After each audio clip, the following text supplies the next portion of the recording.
Bien, bonjour à tous. Je suis très heureux de vous retrouver aujourd'hui. En effet, il y a quelques années, j'étais déjà venu aux Journées nationales, mais pour vous parler du passeport pour l'économie numérique que nous avions alors lancé avec l'aide de beaucoup d'entre vous d'ailleurs, beaucoup de centres de gestion agréés et d'associations de gestion agréées, que nous avions lancé avec Renaud Dutreil pour accompagner nos petites entreprises dans finalement leur appropriation des nouvelles technologies. Le travail a bien fonctionné puisqu'on a quand même accompagné et initié plus de 200 000 entreprises depuis 2007-2008 autour de ce programme.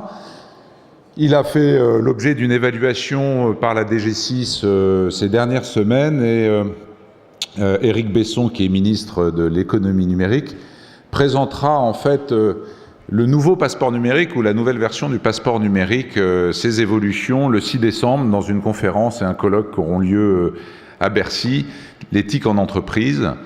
Et je dois dire que c'est un peu grâce à vous si finalement le premier bilan de ce passeport 1 a été positif, puisque dans les points remarquables de ce dispositif, on peut dire que l'engagement des structures comme les centres de gestion agréés pour être des points d'accueil de ce passeport ou comme les associations de gestion agréées a été très significatif et a permis aujourd'hui d'obtenir une carte, on va dire, unique en Europe puisque on bénéficie en France de plus de 1000 points d'accueil avec 1000 animateurs dont je vous dis une soixantaine de centres de gestion agréés qui font toujours passer le passeport numérique aux entrepreneurs, le proposent toujours, donc c'est un vrai succès, c'est surtout ce que j'appelle moi un beau porte-avions pour faire décoller des nouveaux projets et finalement autour de cette infrastructure, développer aussi bien la formation pour les conseillers du numérique qui sont dans vos structures que pour les entrepreneurs qui viennent vous voir.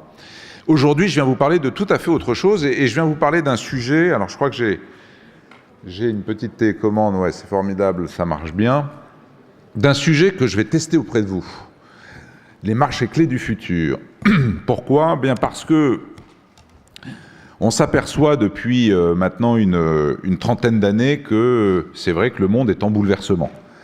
On a vécu depuis, dans ces 20 dernières années, un grand nombre de bouleversements qui perturbent beaucoup de dirigeants aujourd'hui, qui ont mis à mal beaucoup des pans de l'économie, notamment industrielle des pays occidentaux, notamment de la France. Et finalement, on s'aperçoit que quand on fait des enquêtes d'opinion auprès des dirigeants, de TPE, de PME, ils sont quand même relativement inquiets par rapport à l'avenir. Inquiets parce que beaucoup de signaux qu'on leur envoie sont des signaux finalement assez négatifs. Quand on parle de mondialisation, donc de concurrence exacerbée, quand on parle de vieillissement de la population, quand on parle de développement durable ou de, on va dire, réduction des gaz à effet de serre, donc de réduction de la pollution, de diminution des ressources naturelles, d'augmentation du prix des matières premières, tous ces signaux, c'est vrai, sont inquiétants et beaucoup de dirigeants se disent mais finalement, où est-ce qu'on va, vers quel monde on va? Et c'est vrai qu'on a vraiment la sensation qu'un monde fini commence et qu'il va falloir commencer à rebâtir donc sur de nouvelles bases le monde de demain. Ça amène quand même un certain nombre de pays également, et on le voit au niveau des modifications dans les paysages politiques, on le voit également avec ce qui se passe en Afrique du Nord depuis une petite année.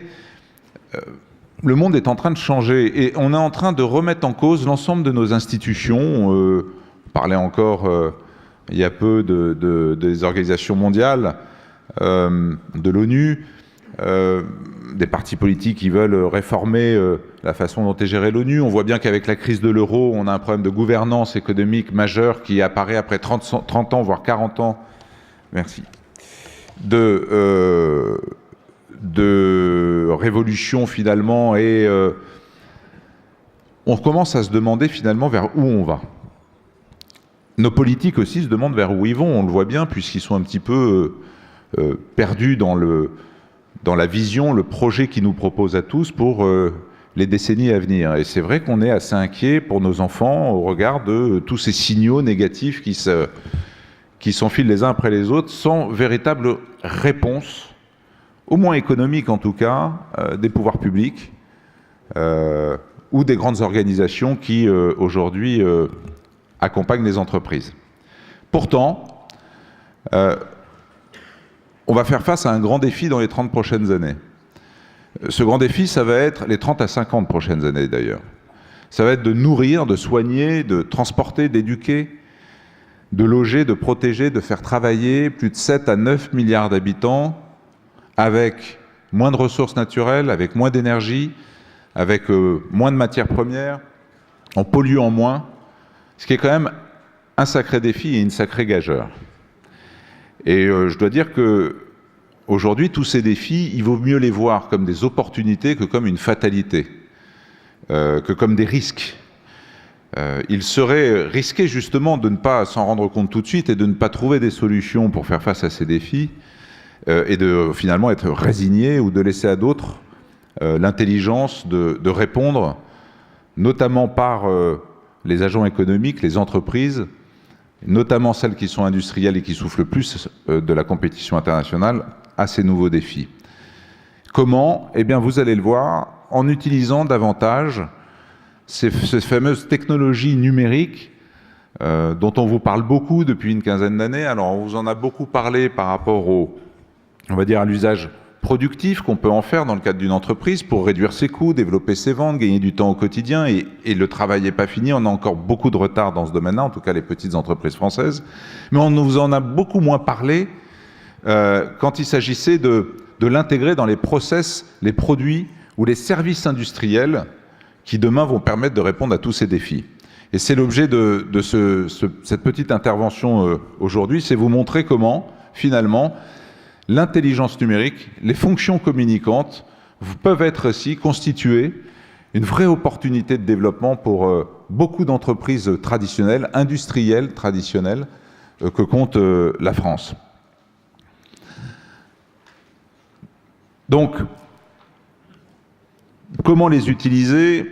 Eh bien, finalement, tous les signaux dont on a parlé tout à l'heure, quand ils sont formalisés d'une certaine façon, on se rend compte que ce sont autant d'opportunités de développement, de marchés clés du futur, que demain, les industriels vont pouvoir adresser à partir du moment où ils auront accepté de se remettre en cause et d'aborder ou d'intégrer une stratégie de transformation, parce que tous ces marchés, ce sont finalement tous les marchés qui vont permettre de répondre aux nouveaux besoins sociétaux et environnementaux dont on a parlé. Le vieillissement de la population, c'est une vraie opportunité pour beaucoup d'industriels, pour beaucoup d'entreprises en France, qui vont pouvoir proposer des solutions supplémentaires pour répondre aux nouveaux besoins liés à ce vieillissement de la population. Besoins qu'on va retrouver dans toutes les filières industrielles, dans les transports, dans le bâtiment, dans la santé, dans l'agroalimentaire. Les problématiques de gestion d'énergie, de la même façon, constituent des opportunités de développement, des marchés du futur, dans toutes les filières industrielles également. Et puis vous allez vous rendre compte que les problèmes également par exemple, risques industriels ou de risques sanitaires constituent également de formidables opportunités de développement pour beaucoup d'entreprises à partir du moment où elles sauront apporter des réponses aux nouveaux besoins qui sont en train d'émerger. Alors, ces marchés, comment on peut les qualifier?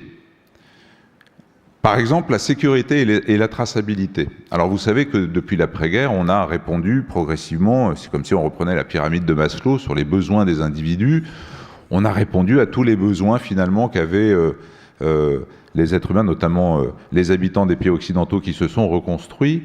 D'abord parce qu'il fallait qu'ils se logent, après qu'il fallait qu'ils se nourrissent convenablement, après qu'ils s'équipent de frigidaires, de hi-fi, d'électroménagers, et puis après qu'ils s'équipent de voitures. Ensuite, on est rentré dans les loisirs dans les années 80. Avec le monde de l'Internet, on est rentré dans les loisirs digitaux. Aujourd'hui, on se rend compte que partout, on est de plus en plus focalisé sur les problèmes de sécurité et de traçabilité. Le monde dans lequel on rentre est un monde qui fait de ces deux, on va dire, marchés, la sécurité et la traçabilité, des principes fondateurs. Donc on va vous parler de sécurité routière, de sécurité alimentaire, de sécurité industrielle, de sécurité sanitaire, sécurité médicale, sécurité au travail. Partout, on vous demande et on nous demande plus de sécurité, mais aussi plus de traçabilité. Quels ont été les produits, quelles ont été les matières premières utilisées, quelles sont les entreprises qui ont travaillé, par où est passé ce produit. Bon. Les problématiques de mobilité et d'accessibilité également. Quand on prend par exemple le problème du vieillissement de la population ou le besoin de plus en plus fort des gens de voyager partout dans le monde, et ils sont de plus en plus nombreux, on voit bien que les problèmes de mobilité et d'accessibilité constituent des opportunités de développement importantes. Savoir, encore une fois, si tel produit a été contrefait ou si tel produit a eu dans la chaîne de froid une rupture, par exemple, c'est très important et ça va être de plus en plus important. On le voit avec les dernières crises sanitaires qu'il y a eu, très très fortes, où on a cherché pendant un moment d'où pouvait venir le problème à la source de l'épidémie constatée. La création, la distribution, le stockage de l'énergie constituent également un marché clé du futur. Parce qu'on sait bien qu'avec moins d'énergie, on devant polluer moins, il va falloir trouver et inventer de nouvelles solutions pour pouvoir répondre à ces nouveaux défis. Et ça, dans tous les domaines. L'accompagnement des personnes dépendantes ou malades, pour leur assurer la qualité des soins, accroître la mobilité, leur sécurité, est également, à travers la télésurveillance, la téléassistance, la télémédecine, le télédiagnostic, constitue également des marchés du futur. Et puis enfin, les nouveaux modes de consommation. Vous savez qu'avec l'émergence du numérique, on a aussi vu l'émergence du commerce ubiquitaire, c'est-à-dire je veux consommer ce que je veux pour moi, fait pour moi, au moment où je le veux, et je veux le payer et le consommer comme je le souhaite. Aujourd'hui, c'est rendu possible avec les technologies numériques, mobiles et fixes, et on sait que cette tendance lourde va de plus en plus aller dans les lieux physiques, par exemple les magasins, où on voudra avoir de la personnalisation à tous les niveaux, au niveau de la PLV, de la cabine d'essayage, au niveau de la vitrine, etc. Et on va voir que c'est tout à fait possible d'apporter des réponses. Donc tous ces phénomènes constituent réellement de vrais marchés, qui vont être complémentaires finalement des marchés, des cœurs de marché qu'adressent aujourd'hui la plupart des entreprises qui sont j'ose pas dire clients, en tout cas les entreprises que vous accompagnez au quotidien.